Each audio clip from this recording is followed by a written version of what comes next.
Si P. Diddy ay nagbiktima ng at least 120 people and 25 doon ay minor de edad at ang pinakabata ay 9 years old. Ayon sa report, si P. Diddy ay nagmolestya, nagdroga, nag-human traffic, nag-rape allegedly ng mga tao.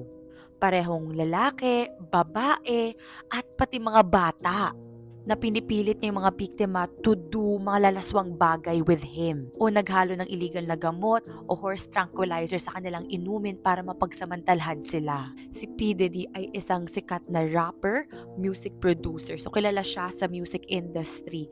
Pero ngayon, kilala siya sa mga krimen na ginawa niya umano. Nung tiningnan ng polis ang kanyang bahay, grabe ang mga natagpuan. May mga videotapes, recordings na ebidensya at meron ring one